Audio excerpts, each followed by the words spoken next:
chapter 10 starts and says, "And Nadav and Avihu, the sons of Aharon." And this stuck out to me again, this time reading through, just as Yitro is described as the father-in-law of Moshe. When Nadav and Avihu are mentioned, we see that they are Aharon's sons, and it particularly makes a point of that. Now, we have to reckon who these men were. We just read of, oh yeah, Nadab and Abihu, they're the ones who died by fire because they brought strange fire before Yehovah. But these are Aaron's sons. You know, Aaron's wife bore them. She gave birth to them. Aaron raised these two young boys until the point that they were selected to be priests of Yehovah. And they were priests. They were just with him. They went through this entire ordination with him whenever these events happen. I think that these events must actually happen after Moshe receives the instructions for Aharon coming before Yehovah with incense. So I think that it's probably chronologically out of order. But either way, these men are newly priests. They've newly gone through this process with Aaron by the tabernacle. You know, they stayed with him 7 days and 7 nights, and they're his sons whom he has raised. And you see them. They're said here to be the sons of Aharon. Each took his fire holder, put fire in it, put incense on it, and drew near with strange, and the word there is zur, fire before Yehovah. And that word zur, we see here, this is Gesenius. He says, as opposed to that which is upright, true, and lawful, strange is the same as unlawful. Okay, so the fire that they brought was not according to Torah, you could say. It's not what they had been asked to do. And they pay a heavy price for doing so. So Nadav and Abihu, the sons of Aharon, each took his fire holder and put fire in it, put incense on it, and brought strange fire before Yehovah, which he had not commanded them. And fire came out from Yehovah and consumed them, and they died before Yehovah. Then Moshe said to Aharon, this is what Yehovah spoke, saying, by those who come near me, I will be set apart. And before all the people, let me be esteemed. And Aharon was silent. In the Septuagint version, it says that Aharon was pricked in his heart. Now, we don't have a record of Yehovah saying what Moshe referred to here. In Numbers 16, 8-11, we see something that is very similar to these events, though. It says, and Moshe said to Korah, hear now, you sons of Levi. So Korah was a Levite. Okay, he had his duties that had been ascribed to him, that Yehovah had given him. This is what I want you to do in the body. But for Korah, it seems that it was not good enough. Their duties that they had been given, they wanted something more. So it's possible in my mind that this is true of Nadav and Avihu. They were priests, but they weren't the high priest. You know, the high priest was to come in before Yehovah with incense. And they come before Yehovah with incense, and they get burnt up just as these people in Numbers, as we'll see when we get to the book of Numbers, get burnt up when they come with fire holders before Yehovah, 250 of them, in fact. With Korah, they were Levites. They weren't priests, but they wanted the priesthood for themselves, and this is often how people are. I'll get on to talking about being leaders in the body. But I've experienced people who want to be in positions of leadership, and particularly when I was a bit younger, did not want to be under my authority as a leader in the body. They wanted it for themselves. They weren't pleased with what Yehovah had given to them to do, even though we know that he has ordained it to be so, according to what he says is right. They wanted something more, and I've experienced this a few times in people generally who are of that mindset, and certainly not everyone is of that mindset, but people who are tend to want to seek out that role for themselves. And you'll see, people who will try to, in some way, get a leadership role in a way that they've crafted for themselves, rather than them being called to that position by Yehovah. And it's just this another manifestation of this same thing. They are sons of Levi, Korah and his crew. They were sons of Levi. They weren't happy with what they were to do, doing service in the tabernacle, teaching the Torah to Israel, even being the people would go to inquire as to what mishpat actually is. And we'll see that when we get to it. But they weren't happy with this role. They wanted to be the priests. The priests here perhaps wanted to be the high priest and to do the same thing. It's certainly possible, and even if that was not their motive for Nadab and Abihu, it certainly is the motive of some people. It's certainly true that is something which people are kind of fascinated with. They want to be in authority over other people. And you tend to find that people who want to be in authority are not very good at being in authority because they kind of like the power. The people who kind of shy away from that tend to be better leaders. We see that in verse 10. It says, and that he has brought you near to himself, you and all your brothers, the sons of Levi with you, yet you seek the priesthood as well.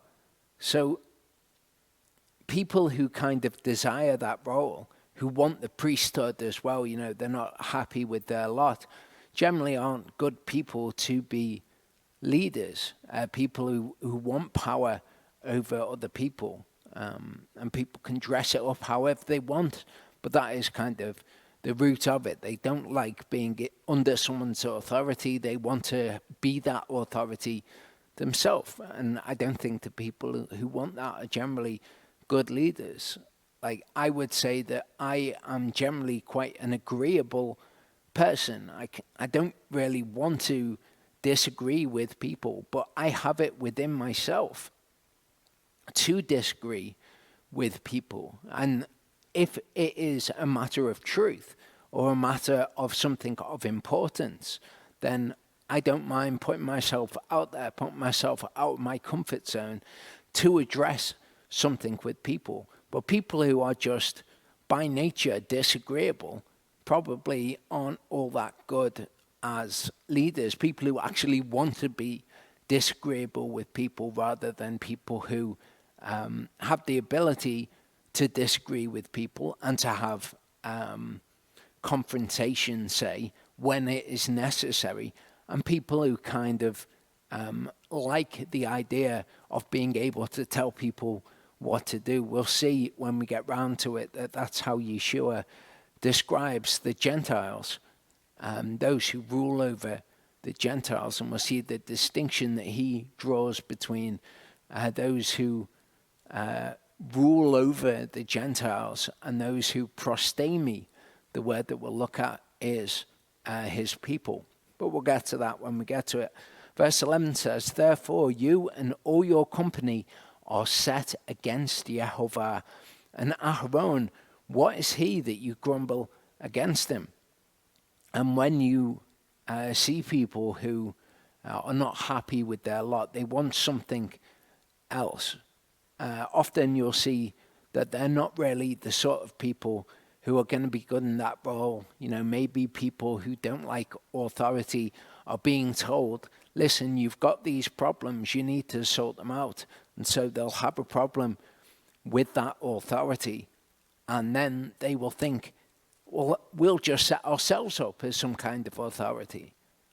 But that doesn't yield good results because they're not humble, obedient people in the first place. So to try to then oversee other people and maybe try to tell them that the word requires obedience, they just have no authority anyway, even if they try to take it for themselves. But we see this, it's funny, it's among the sons of Levi that it's pointed out. Nadav and Avihu are both obviously sons of Levi, sons of Amram, sons of Aaron. So they're that lineage, they're priests. But their broader lineage is the Levites. And here we see, of course, that Korah is a son of Levi. So he is a Levite as well, but he's not happy with his position. And Moshe says, therefore, you and all your company are set against Yehovah. And these people don't even realize that that's what they're doing. And it would be the same if we were to rebel against the leadership of our countries that Yehovah has put in place. Something that I can relate to. The idea of it is not something that I think, oh no, that would be terrible. I think, yeah, they're an illegitimate authority. They don't rule well. So the idea of not listening to them is maybe not appealing to me, but it doesn't seem wrong naturally to me. Obviously, Yehovah's ways are higher than my ways and his thoughts higher than mine. And he knows. So you can see why people, particularly if they had leaders that were not ruling well, why they would want to rebel. But I think that there's this rebellion against authority, I think, is something which is kind of deep in a lot of people. They don't like the idea of being under someone's authority because, at the end of the day, men are fallible. So the idea of being under a fallible man is perhaps not appealing. A poor widow had a field. When she came to plough it, Moses forbade her to plough it with an ox and an ass together. When she began to sow, Moses forbade her to sow it with mingled seeds. At the time of harvest, Moses ordered her to leave unreaped the corners of her field, and not to gather up the gleanings, but to leave them for the poor. He furthermore demanded the heave offering for the priests and the tithe for the Levites. The woman sold the field and purchased ewes in the hope that she might live undisturbed. However, when the firstling of the sheep was born, Aharon appeared and demanded it as his due.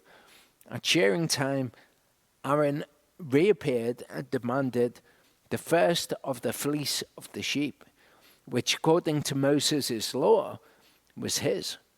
He reappeared again and again with new demands till the long-suffering woman slaughtered the sheep and in her anger consecrated it to the sanctuary.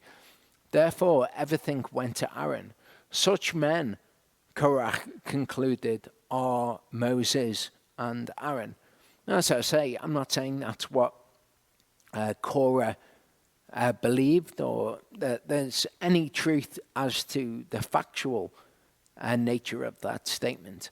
However, that sort of thinking is certainly present in people. That Moses and Aaron are trying to benefit themselves. That Aaron wants, he wants the first of the fleece and he wants a tithe and he wants whatever else, all these things that this poor woman has to give to him. The gleanings of the field are set aside for the poor, so the poor woman would be able to enjoy the gleanings of the field. But regardless,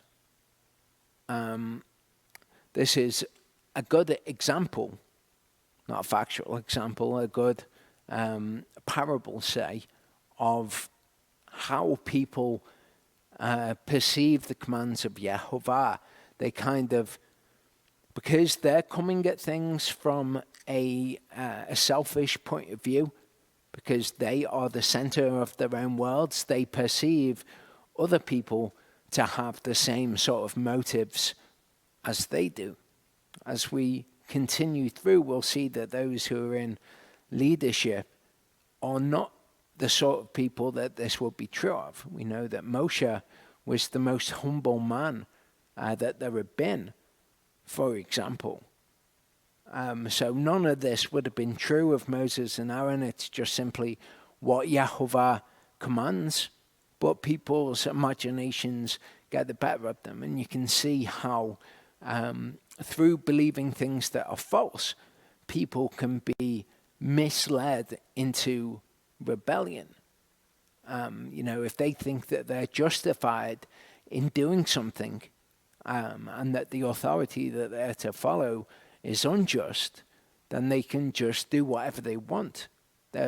What they're doing, though, is they're taking Yehovah out of the equation. They're not reckoning him as part of reality. They're not reckoning him as the reason why all these things were so. They're certainly not reckoning him as the one who's put Moshe and Aaron in the position in which they're in. So that simple mistake actually shows that they are not people who believe the word. People who believe the word could never see things like that, even if they thought that Moses and Aaron were people who were benefiting themselves unjustly. Let's say Moses and Aaron are unjust people. Then people who believe the word know that Yehovah is just, and that they will get their just recompense, and they're happy to leave such things in the hands of the righteous judge because they believe the word. However, people who don't believe the word don't reckon things like that. They see the world as working mechanistically. Even if they say that they believe in God and they can reckon in their heads intellectually that that is how things must work, what they do is they disbelieve what is actually written in the word. They don't reckon things according to what is written, even though they might intellectually accede to it. 1 Corinthians 12:12-25 says, "For as the body is one and has many members, but all the members of that one body, being many, are one body, so also is the Messiah. For indeed, by one Spirit we were all baptized into one body, whether Yehudim or Greeks, whether slaves or free, and we were all made to drink into one Spirit.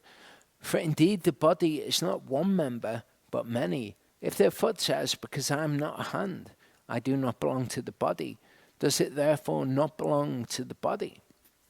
This is similar to Korah. They were saying, okay, we're Levites, but we want the priesthood also. And it's true of the people that I have spoken about. The body is a body. All of the parts of the body are needed for the body to function. If one part of the body says, I want to be the hand, I want to be the one who makes decisions, I want to be the one who teaches the Torah for whatever reason that might be in their own mind, I want to be the one who does whatever. And because I'm not that thing, I don't belong to the body because things aren't set as I want them to be.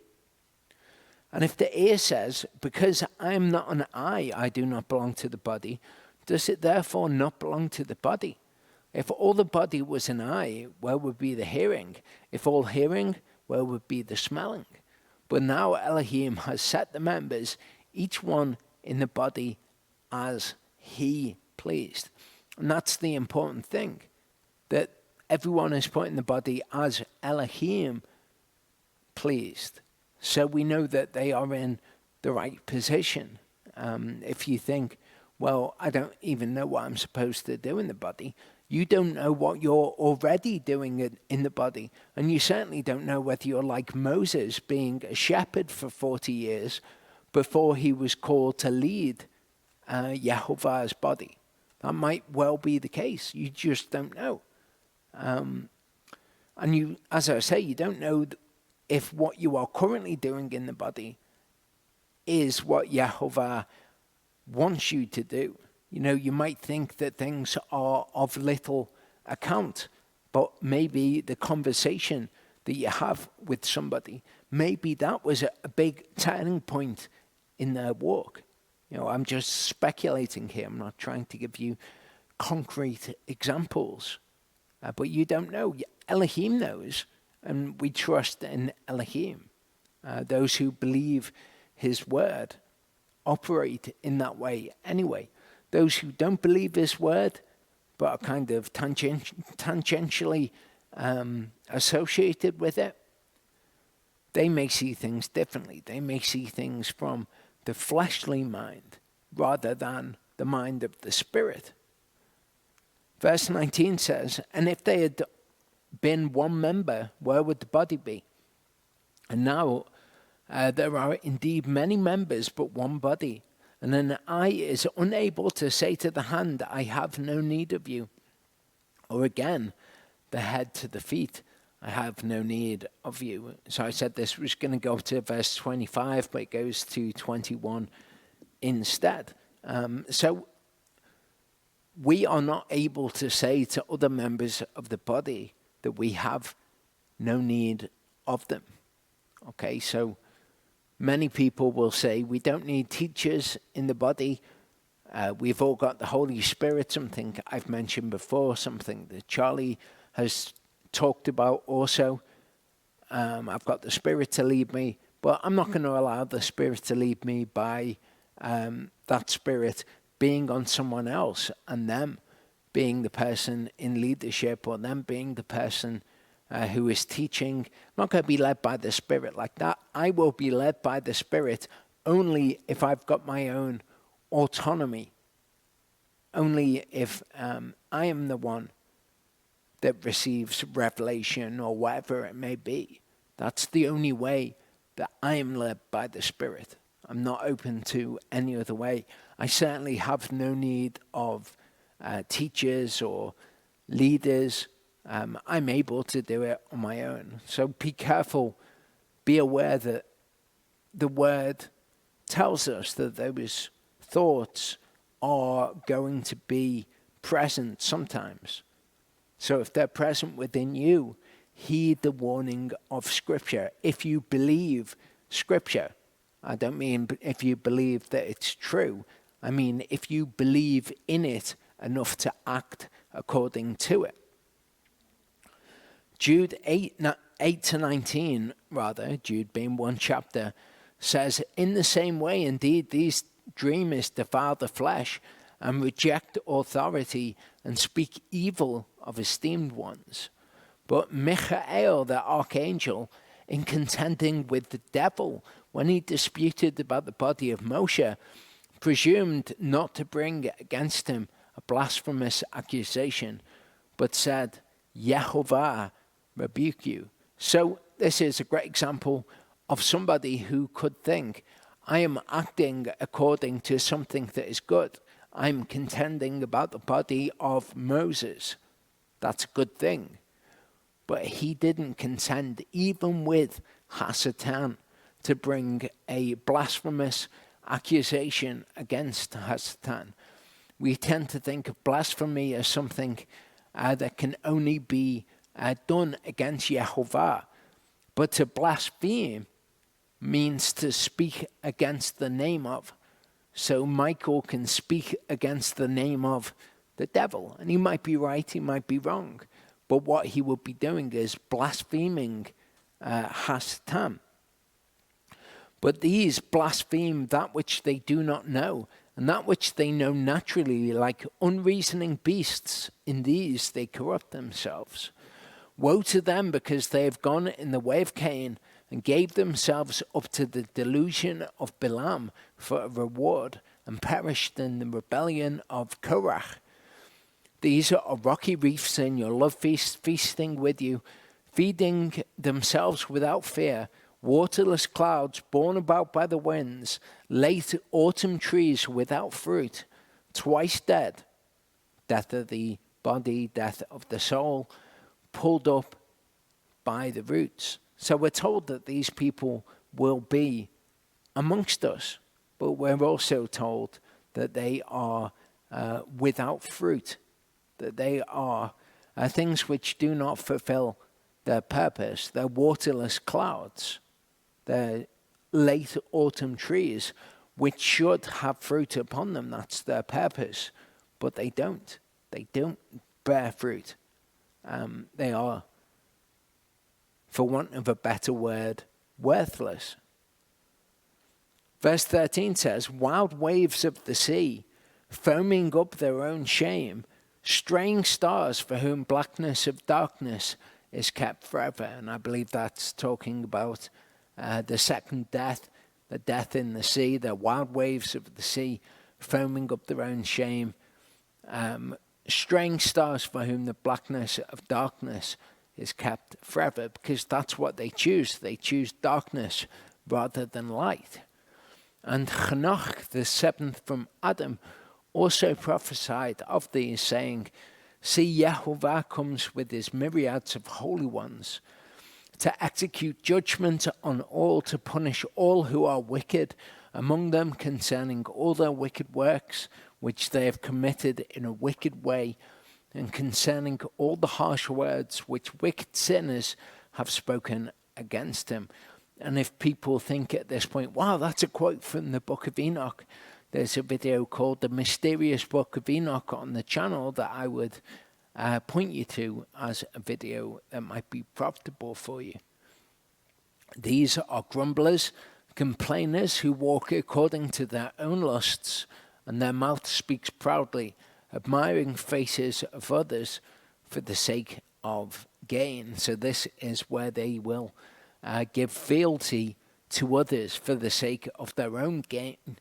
But they're grumblers, they're complainers, they walk according to their own lusts, and we're told that these people will be amongst the body. But you, beloved ones, remember the words spoken before by the apostles of our Lord Yeshua Messiah, because they told you that there would be mockers in the last time who walk according to their own lusts. These are the ones who cause divisions, not having the Spirit. So if you meet as a fellowship, then you may well have people like this among you. And certainly people who organize things like that will know who the grumblers and the complainers are. But the word tells us that they will be present. If you meet as a fellowship, the word actually details something which is important. People, again, very much like the idea of, we're going to have a midrash about the Torah portion and everyone's going to come around and give their own ideas about it. People don't like what the Bible sets out as the model by which these things should be done. Okay, there is supposed to be leadership. So if you meet as a fellowship, you should have, according to Scripture, an overseer, and we'll look at what the overseer's role is within the fellowship. But these ideas of we all just give our own opinion and there's no kind of structure to it, you then get divisions within the group. You get infighting, people who think that they've got this doctrine or that doctrine, but there's no teacher or pastor who is supposed to teach the word and give everyone a unifying sort of focal point around which everyone can gather. It stops all of these divisions that you tend to get when everyone just meets up and everyone's got their own ideas about everything. If Yehovah has put a leader in place, has given someone the gift to be able to teach the word by his Spirit, not just someone who has taken that responsibility upon themselves, then that is good. And you have, if you like, a vessel through whom Yehovah can guide and lead the fellowship. If it's done correctly, I think all of us have distrust about such things, because we kind of think of things as the imaginary Korah did in the piece of text we read before. There's an element of, distrust of that thing, rather than believing the word of Yehovah and saying, well, this is how it is supposed to be. Okay, if you believe the word, then you will overcome that within yourself, and you will say, well, actually, there's a better way than the way I would naturally think to do this. And actually, I suppose it is Yehovah doing this by his Spirit. It is him leading me into all truth by his Spirit. That is not how perhaps I imagine it at first. So if you meet in a fellowship, listen closely to what I'm going to go over up until the end of part 1, about how Yehovah wants those things to be done.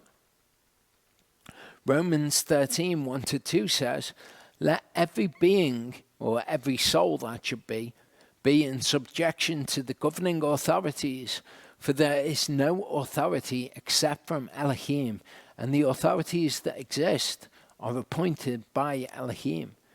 So he who opposes the authority withstands the institution of Elohim, and those who withstand shall bring judgment on themselves.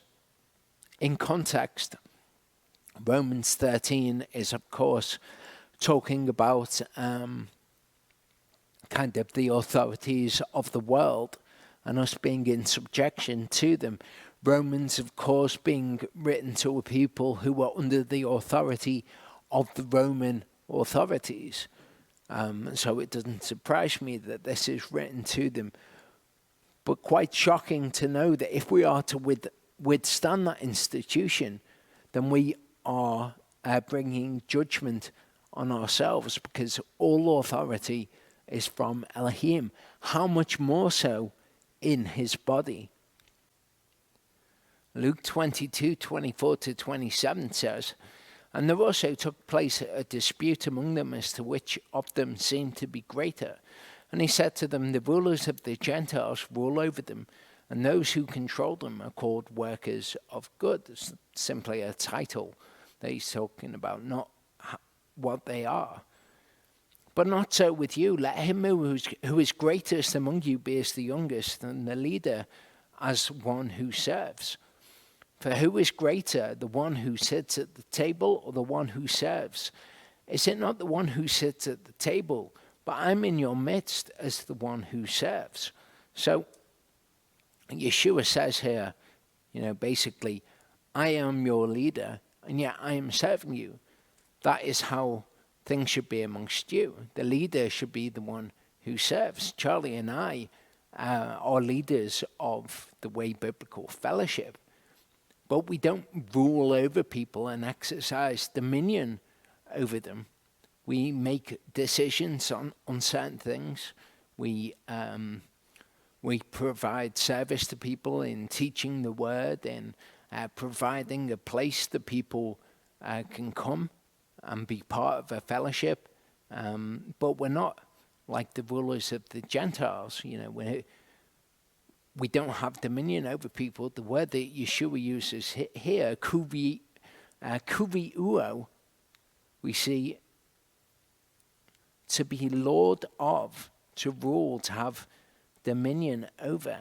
okay, exercising lordship over. And it's from the word kuriuo that we get the word kurios, which is the word which is used in the Septuagint, where you find Yehovah. We have the Lord. In the Septuagint, you will find kurios. It's also the word which is used to refer to Yeshua when he is called Lord in the New Testament. So he certainly has dominion over us. He rules over us. And the rulers of the Gentiles like things to be so with them. They think that they have the same authority over people, and perhaps they do. The word exousiazo is to have power or authority, to use power to exercise authority upon. So Yeshua says the rulers of the Gentiles exercise lordship over them, and those who control them, who exercise authority over them, are called workers of good. But it's not so with you. Okay, the leader should be the one who serves. So those people who are kind of hungry for power, they want a position within the body, often they're looking at it as if they're going to be, rulers like the rulers of the Gentiles. That's not the way that it should be, though. Okay, the leader, the one that Yehovah will count as great, will be the one who serves other people. And we'll see words related to this, diakoneo, which means to serve. It's the word from which we get deacon from. But we'll look at that as we go through. And I want to encourage people who may be meeting in groups as fellowships, that the word has a way to improve what you are doing. You know, maybe you're meeting in a group and you're talking about things and everyone is bringing their own opinion on it. Maybe there are divisions within the group. I certainly speak to people who say that things are so. What is needed is an overseer. That is how the word explains the way that these things should be. An overseer is not one who has dominion over the other people, but they are one who serves the other people. You know, they might be a pastor or a teacher. They might be someone that knows the word in a way that people can come to them to find out what the word says about particular things, but one who serves the rest of the body. So if you have a decision over who to make overseer of the fellowship, it's not the one who's trying to control everybody else. It's the one who serves the other people in whatever capacity that might be. And they will be the person who makes decisions. So when there is disagreement and a decision has to be made, that person will be the person who has to make the decision. Also the person that other people can go to about decisions that have to be made. Not that they have this position of authority over people, in as much as they can rule over them, but they do have authority over them in as much as they can make the decisions about how things should be done. They can make decisions on things like doctrine. They shouldn't be somebody who just says, this is the way that it is, this is how I see it, and I am unchangeable on this. But if somebody disagrees with something, they should be able to convince them from the word, or at least show them in the word where what they are saying is incorrect. And they should have it within themselves to be able to say, oh, actually, yeah, you're right. That's the way that it is. And to change position. I did a Torah push in Shoftim on this. If you look for it on the channel, you look for a Torah push in Shoftim. It's the one with the picture of Absalom, guy with long hair.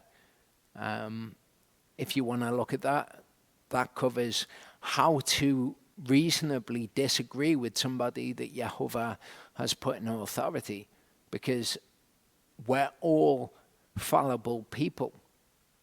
So how do you reckon with somebody who is fallible, who may have made a mistake over something?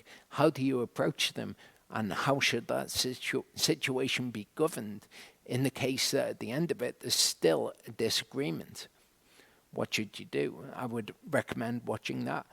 But if you're meeting in fellowships, there should be an overseer of the fellowship. There are many people who consider this to be their fellowship, and that's great. It's really good.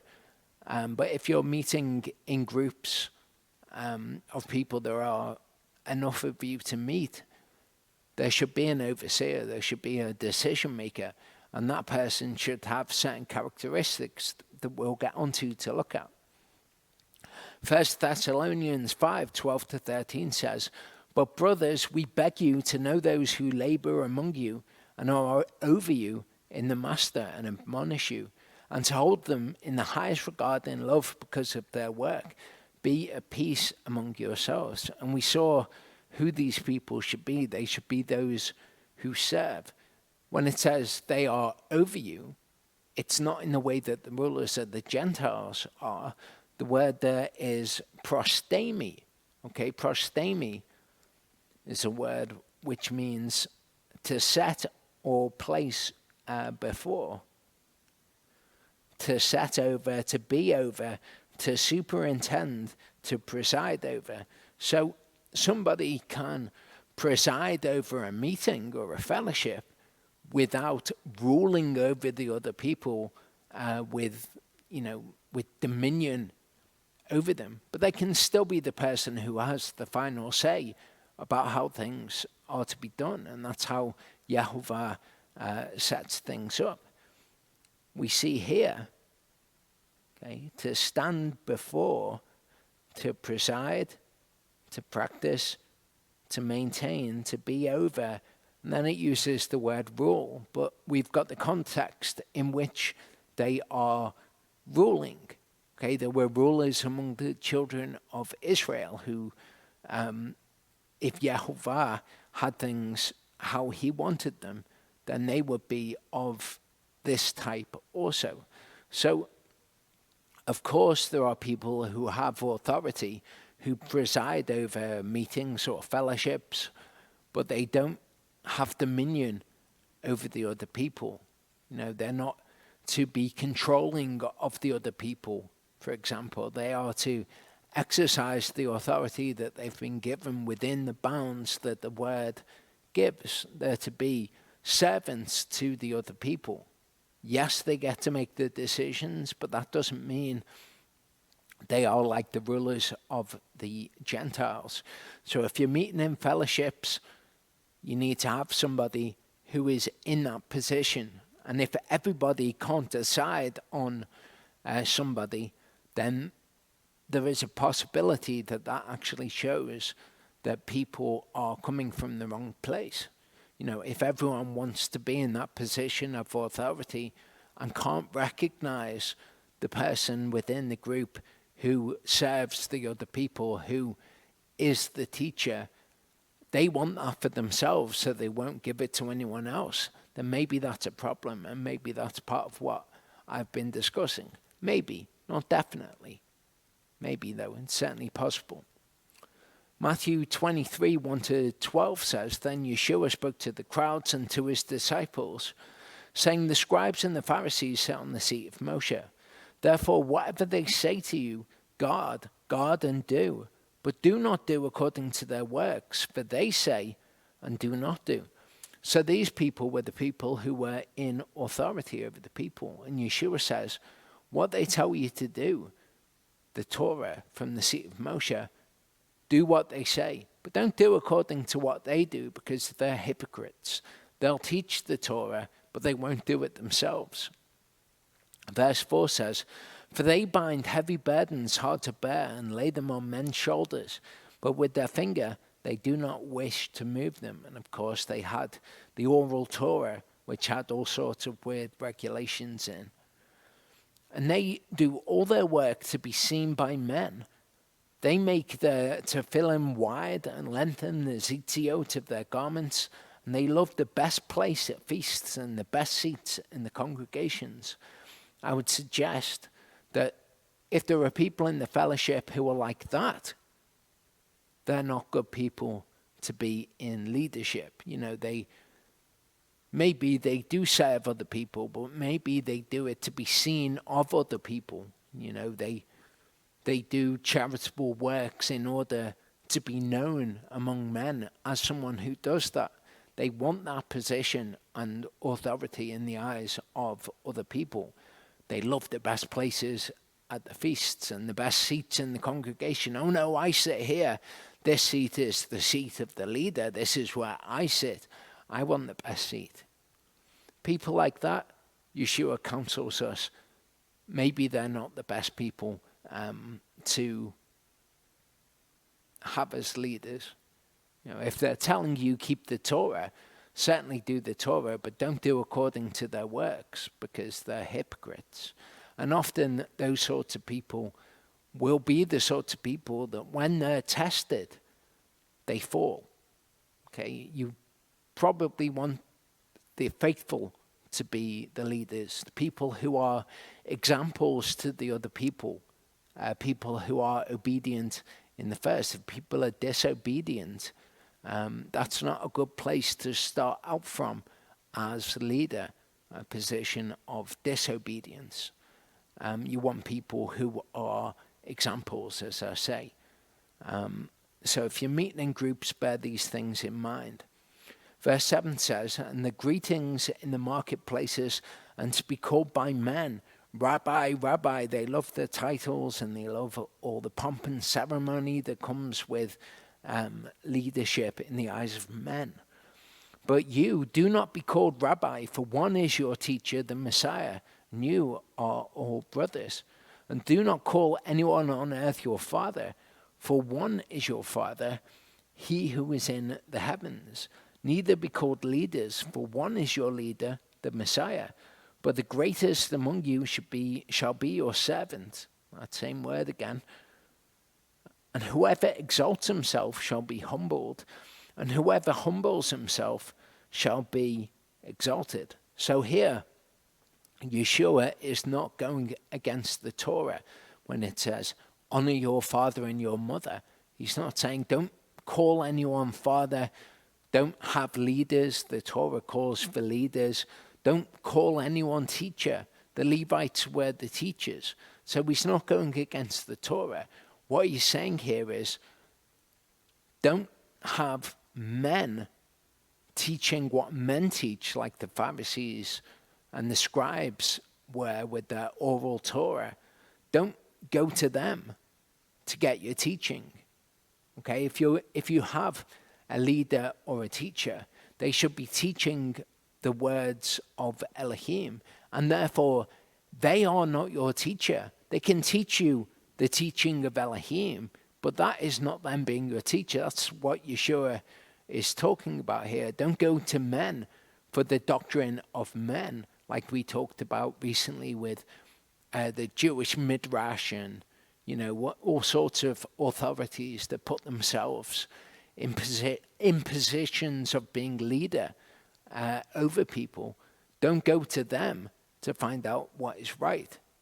Call no man teacher. Messiah, Elohim is your teacher. That's where the teaching comes from. Someone can explain the teaching of Elohim to you and teach you what it means, but that's not them being your teacher, because they're teaching you Elohim's teaching. 1 Timothy 3 verse 1 in the King James Version says, this is a true saying, if a man desires the office of a bishop. In verse 8 it speaks of deacons, and men have very much taken the word of Elohim and they've made it into something that it's not. They've made their own positions that were never in the word of Elohim in the first place. Okay, it doesn't say bishops and deacons. That might have been familiar to the King James translators, but deacons is not a position in the body. What the word actually says, okay, it says if a man longs for the position of an overseer, and it's episcope, okay, he desires a good work, which is true.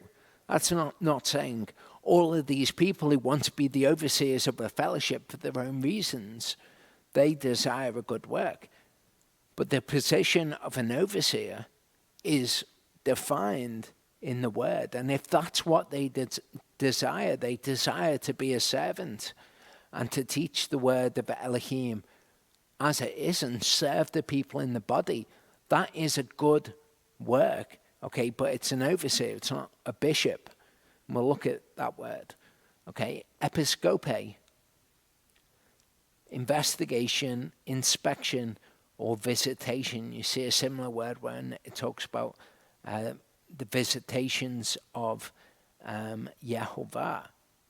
Okay, by implication, superintendents, specifically the Christian episcopate. Okay, the office of a bishopric visitation, words that are not familiar to us. Okay, we see here oversight. So by implication, an overseership, office, charge, the office of an elder. And we'll look at that word elder because it's got different meanings than just those who have a seniority in age. But basically the word that's used here, it means to oversee, that they should have an overseer over the fellowship. This word is episkopos, okay, related word, and overseer. This is often the word that we'll see a man charged with the duty of seeing the things to be done by others are done rightly, i.e. a curator, a guardian, or a superintendent. So that position within the body, making sure that things are done rightly, that means that things are done according to the word of Yehovah. In 1 Peter 2:25, we see that word, that the shepherd and overseer, episkopos, of your souls. Okay, you were like sheep going astray, but now have returned to Yehovah. And Yehovah ultimately has that position of making sure that things are done correctly. The word episkopeo, okay, means to look upon, to inspect, oversee, look after, or care for.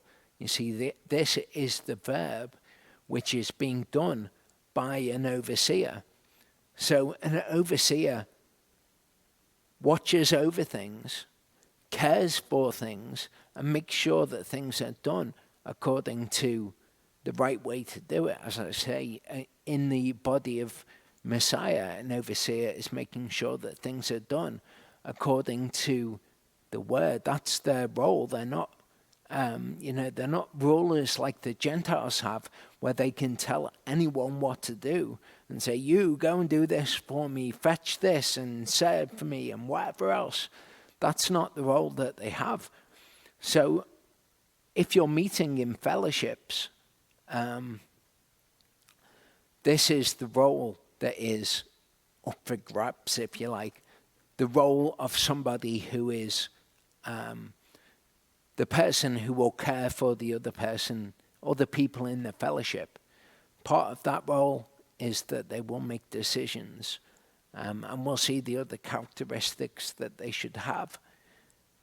But it's not the role of a ruler. We're not choosing who's in charge here, as in who can cause other people to do things that they want them to. Okay, that's not the role. The role is different. The role is of a caregiver, So they're the sorts of things that you should be bearing in mind. 1 Peter 5 verse 2 says, "Shepherd the flock of Elohim which is among you, serving as episkopeo, not by compulsion, but voluntarily, not out of greed for filthy gain, but eagerly." Okay, so that is the advice to the overseer. They're the people that you're looking for. Somebody who wants to do that job, and it's not going to be a job that's filled with perks. Often a hard job to do, as I said before. I like to think that I'm quite an agreeable person. That's how I apprehend myself. I like to be agreeable with people. I find it difficult to say when something is not correct. But it's my job as an overseer to make sure that things are done according to the word of Elohim. I can't not do that because I would be defying Elohim himself. So I'm not prepared to just let things be done however people want to do them. I want things to be done as Elohim would have them to be done. So for me, it's not a job that's filled with perks. But I obviously enjoy teaching the word of Elohim because I see that as a valuable thing. I want people to learn it. I want people to implement it in their lives and to believe it and to see the fruit of doing so.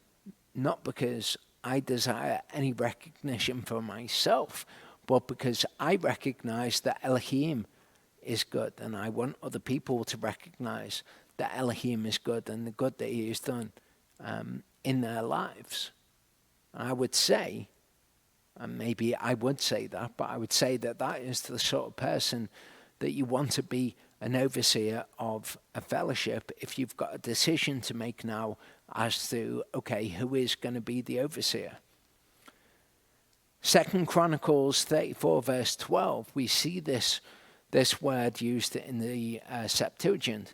The men were faithfully engaged in the works, and over them were translated superintendents here, but it's this episkopos, Jeth and Abdias.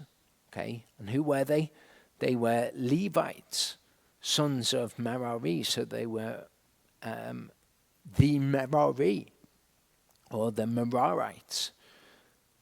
And Zacharias and Mosalom, the sons of Kaath, appointed to oversee, and every Levite and everyone that understood how to play on musical instruments. So just like the Levites were to teach, and that's the role that we see overseers having now, the ones who were chosen as overseers in the past were the Levites. And I would suggest that that is for good reason, because those who are to lead in the body of Messiah have to know the word of Elohim. So it should be those who are capable of teaching the word of Elohim who lead, because they are making sure that things are done rightly, that things are being done according to the word of Elohim. And so in order for that to be the case, they must know the word of Elohim. Here we have the word episkeptomai, okay, to look upon or to look after, to inspect, to examine with the eyes. Okay, so again, another related word that we have here, to look upon in order to help or to benefit, not to look upon in order to have dominion over or to control, but to serve in order to help and to be of benefit. They're the sorts of people that you should be choosing. Now, I'm going to look at 1 Timothy 3, which gives us criteria for overseers. So if you've got a decision to make, consider these things. Trustworthy is the word. If a man longs for the position of an overseer, he desires a good work, if they actually want to be overseers and not just people in charge. An overseer, then, should be blameless, the husband of one wife, sober, sensible, orderly, kind to strangers, and able to teach. Not given to wine, no brawler, but gentle, not quarrelsome, no lover of money. So somebody who has the lusts of the flesh in check. One who rules, prostemi, or proistemi here, his own house well. Again, not rules as in a dictator, but one who serves his own house well, having his children in subjection with all reverence. So it's not bad for these people to have some level of governance or level of control over those in their care, but it must all be coming from this root of them serving, of them looking after the people in their charge.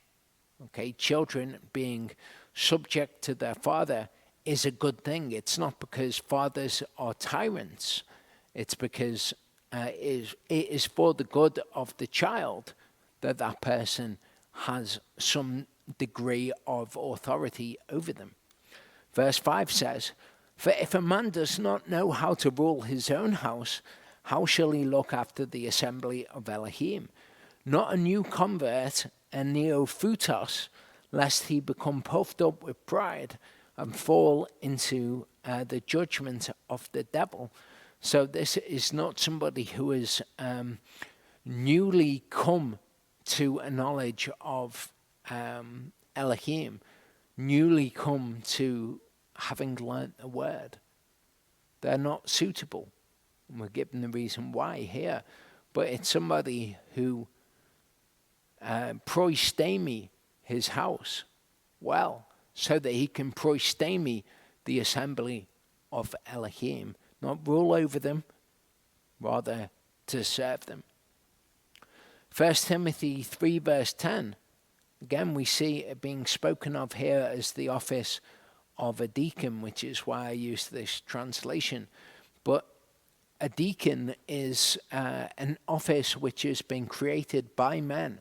You see in the Christian church the idea of, well, we've got the pastor and then we've got the deacons, if they follow the Bible or they think that they do. But actually, what's being described by the word is different. Okay, we saw this word before, diakoneo.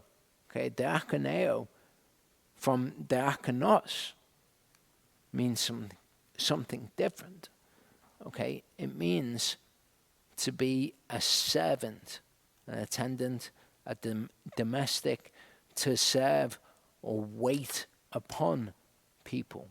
Okay, used of those who wait at tables, offer food and drink to the guests, perhaps. Okay, to be an attendant, to wait upon. So it is those who serve. It's used of servants, in fact. So that is the office, if you want to use those terms. You have an overseer, and then you have people in the fellowship who serve. People might choose not to serve in the fellowship, but those who are deacons, if you like, are simply those who serve. Okay, which is what anyone who wants to be a leader in the kingdom should be. They should be servants. If people hear about this and they say, "Oh no, while I thought it was a deacon, I thought it was someone important. I wanted that role, but now that I realize it's a servant's role, I'm not so happy about that." they're not the sort of people that you want. And if you hear that and you think, oh yeah, actually that was the reaction that I had, you should exclude yourself from the idea of being an overseer. Okay, so we have this spoken of as let people prove themselves as servants within the body if they want to be overseers. So if you meet as a fellowship, look to who are the people who serve the body the most. Who are the ones who do the things that no one else wants to do? The menial jobs, very important to Yehovah, but the menial jobs, who are those people? They're probably good people to put in positions of leadership. But, the people who want the position of leadership, maybe they're not quite so good. So if you're selecting people, look, who is it that is serving the body? Because they're the people that the word says are the ones who should be chosen. If we look at the word diakonos, one who executes the commands of another, especially of a master, a servant, an attendant, or minister, used of the servant of a king. Okay, also used of a waiter. Some confusion here of a deacon within the church. Of course, this is outline of biblical usage. This is not a definition. Okay, so it speaks here of someone who runs errands. Compare this other word. It says a waiter at a table or other menial duties. Okay, so they're the people that you should be looking for. If they have the other characteristics that are spoken of, if they are male, if they're able to teach, if they have control over their faculties, they don't go after the lusts of the flesh, they're the people who are suitable to be overseers in your fellowship. Matthew 22 verse 13 says, "Then the king said to his servants," okay, bind him hand and foot. So this is how this word is used. Maybe you're familiar with the word deacon, but that's not quite a correct understanding. 1 Timothy 3:10-13 says, "And let these also first be proved. Let them use the office of a servant, being found blameless. Even so must their wives be grave, not slanderous, sober, faithful in all things. Let the servants be the husbands of one wife, ruling, but proistemi, their children and their own households well. For they that have used the office of a servant well, purchased to themselves a good degree and great boldness in the faith which is in Messiah Yeshua." Philippians 1 verse 1 says, "Shaul and Timothy, servants of Yeshua Messiah, to all the set apart ones in Messiah Yeshua who are in Philippi, with the overseers and the attendants," okay, the bishops and the deacons, as maybe the King James would say. But hopefully now you have a better understanding of these words, and you can better understand who it is who should be proistemiing your fellowship. You want these characteristics in them. You want the people who are serving the other people, not the people who put themselves forward as leaders. 1 Timothy 3:1-3 says, "Trustworthy is the word. If a man longs for a position of an overseer, he desires a good work." So this is from the ISR with the correct words in, so that you can see exactly what is being taught by Paul here. An overseer should be blameless, the husband of one wife, sober, sensible, orderly, kind to strangers, able to teach, not given to wine, no brawler, but gentle, not quarrelsome, no lover of money, one who rules his own house well, having his children in subjection with all reverence. For if a man does not does not know how to rule his own house, how shall he look after the assembly of Elohim? And again, here it's talking about looking after the assembly of Elohim, which is what this word proistemi is alluding to, what it means to look after, to have in one's care like you do your children. Yes, you have authority over them to tell them what is right, but not in a way where you are abusing that authority or where you're having dominion over them. You have that authority over them for their good, and the same is true of an overseer. Not a new convert, lest he become puffed up with pride and fall into the judgment of the devil. And he should even have a good witness from those who are outside, lest he fall into reproach in the snare of the devil. Likewise, attendants or servants are to be reverent, not double-tongued, not given to much wine, not greedy for filthy gain, holding to the secret of the belief with a clean conscience. And let these also be proved first. Let them serve, if they are unreprovable, women in the same way, reverent, not false accusers, sober, trustworthy in every way. Let servants be the husband of only one wife, ruling children and their own households well. For those who have served well as attendants or servants gain good standing for themselves and much boldness in the belief that is in Messiah Yeshua. So this is how your fellowship should be. You should look who are the ones who serve the other people once they've proven themselves in that role. If they have the other characteristics, they are suitable to be overseer. Much more so, I would say, if they don't want the role. They're the ones that you want to give it to. They're the ones who will proistemi well.